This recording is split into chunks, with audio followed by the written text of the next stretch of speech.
सावली, इतक्या वर्षांनी तू पुन्हा माझ्या आयुष्यात आलीस. कुठे होतीस, काय करत होतीस, काहीच न सांगता अचानक पुन्हा त्याच 8 वर्षांपूर्वींच्या आविर्भावात माझ्याशी वागतेस. तूच तर मला स्वतःहून डिवोर्स मागितला होतास ना, आणि आता वरून माझी चूक असल्यासारखं का वागतेस? माझी काय चूक होती या सगळ्यात? मग माझी तरी काय चूक होती हो? तुम्ही कुठे समजून घेतलत मला? एकदा माझ्याशी बोलायची तस्ती पण तुम्हाला घ्यावीशी वाटली नाही का? त्या दिवशी जेव्हा मी घरातून बाहेर पाऊल टाकत होते तेव्हा एका शब्दाने तरी तुम्ही मला थांब असं म्हणाला होता का? आलं होतं क्षणभर मनात तुला थांबवावं, पण माहिती नाही त्या क्षणाला काय झालं. तो क्षण वाईट होता. बरं चल, भांडणं झाली, नवरा बायकोत भांडणं होतातच ना, आणि भांडणांमुळे प्रेम वाढतं. पण आपल्यात हे काहीतरी टोकाचं कसं काय होऊन बसलं? मलाही नाही कळते इतक्या टोकाचं कसं होऊन बसलं. पण त्या क्षणी मला वाटलं होतं की आपल्या नात्यासाठी तुम्ही माझ्या मागे हक्काने याल, मला हक्काने थांबवाल. पण नाही, तुम्ही तिथेच उभे होतात. तुमचं एकही पाऊल मला थांबवण्यासाठी पुढे पडलं नाही. का सारंग, असं का झालं? का झालं सावली असं? एका चुकीची एवढी मोठी शिक्षा देतं का कोणी? एवढा टोकाचा निर्णय घेताना तुझा हात कसा नाही कापला सावली? मी रागारागात तिरीमिरीत घराबाहेर पडले, पण मी घरातून बाहेर पडल्यानंतर सुद्धा तुम्ही मला शोधण्याचा प्रयत्न कराल असं समजत होते. पण तुम्ही काय केलं? माझ्या जखमेवर मीठ चोळत कुठल्या तरी वकिलाकडून मला थेट डिवोर्स पेपर्स पाठवलेत. आणि तू काय केलंस? सरळ दुसरं लग्न करून मोकळी झालीस. इतकं सहज तोडून टाकलंस मला स्वतःपासून. इतकं नाजूक कमकुवत नातं होतं का आपलं? मला का समजून घेत नाहीस तू सावली? तुम्ही तरी कुठे घेताय हो समजून मला? इतकी वर्ष लांब राहून अचानक माझ्या आयुष्यात आलात आणि माझ्याशी आधीसारखं बोलण्याचा प्रयत्न करताय. काय उरलंय काय आता आपल्यात बोलण्यासारखं? काहीच नाही का बोलण्यासारखं उरलं?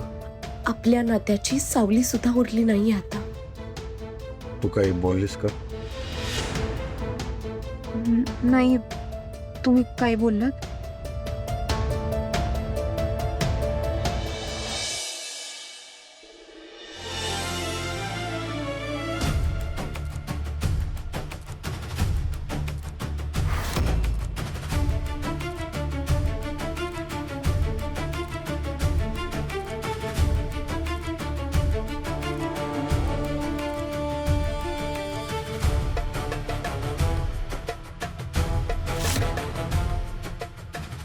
गुरुजीने मला असं सांगितलंय की आईने म्हणजे तू डोहाळे जेवण होईपर्यंत घराचा उंबरठा ओलांडायचा नाही. मी येते तुमच्यासोबत, पण अजूनही भीती वाटते मला.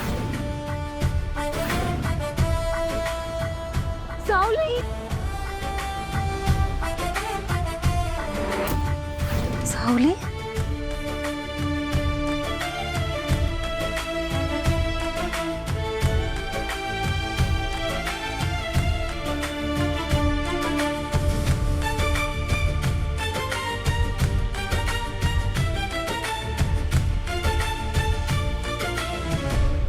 सावली, तू?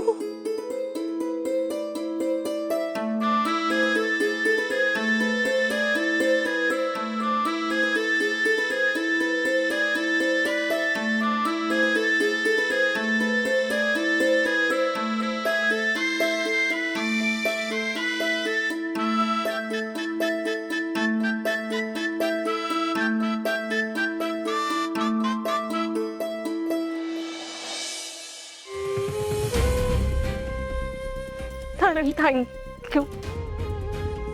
तुला माहितीये, मी रोज देवाकडे ह्या दिवसाची मागणी करत होते आणि आज तो दिवस फायनली आलाय. Thank you so much.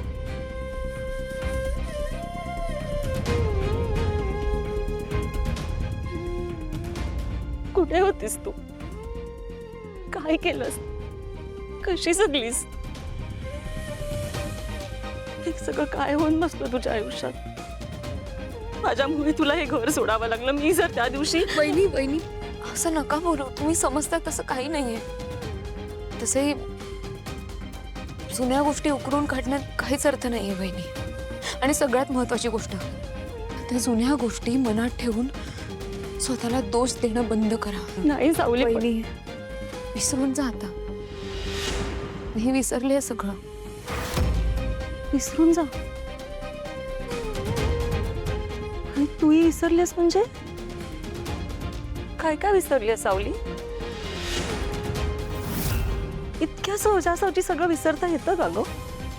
काही गोष्टी भूतकाळात अशा घडतात ना, ज्या आपल्या आयुष्याला कायमच्या चिकटून राहतात, सुटत नाही कधीच. मला सांग, कुठे होतीस तू? हा, कुठे राहायचीस? बेळगावला. तिथेच मी माझं एक छोटंसं जग तयार केलं होतं. आता नुकतीच पुण्यात आले राहायला. का सावली, का सोडून गेलीस आम्हाला? का इतकी कठोर झालीस आमच्यासोबत? अशी काय मोठी चूक केली होती सारंगने की तू अख्ख्या घराला त्याची शिक्षा दिली? सांग ना. वहिनी प्लीज मला मी इथे त्या भूतकाळावर किंवा त्या चुकांवर बोलायला नाही आले. प्लीज. मग कधी बोलायचं? सावली, 8 वर्ष उलटून गेलीत. 8 इतकी वर्ष रोज मला हे सगळे प्रश्न त्रास देतात. खूप त्रास होतो मला ह्या सगळ्याचा. सारंग, तू का गप्प आहेस? बोल ना काहीतरी, विचार ना तिला प्रश्न. आणि मुळात मला सांग, तुला आपली सावली कुठे भेटली? तुम्हाला विचारत होतीस ना, ओवीचा क्लास का बंद करतोय मी? कारण ओवीला गाणं शिकवणारी तिची टीचर दुसरी कोणी नसून सावली आहे.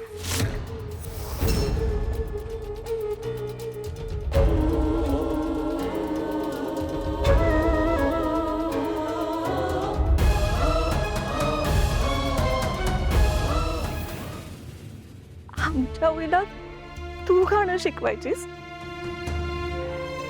देवाच्या पडपणात काय असतं कुणास ठाऊक. तुला माहितीये, त्या गुरुकुलात मी रोज यायचे ओवीला सोडायला.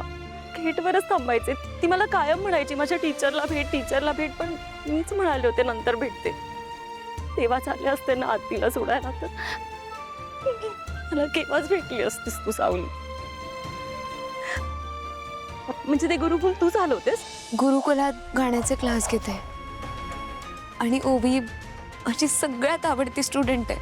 साहजिक आहे तिला तुझा लळा लागणं. तुला खरं सांगू सावली, जेव्हापासून ती गायला लागली आहे ना, त्याच्यात मला तुझीच सावली दिसते काय. मी सारंगला बोलले सुद्धा, विठ्ठलाचीच लीला आहे. कोणत्या जन्मीचा नात्यात त्यांच्या दोघींचं कुणास ठाऊक.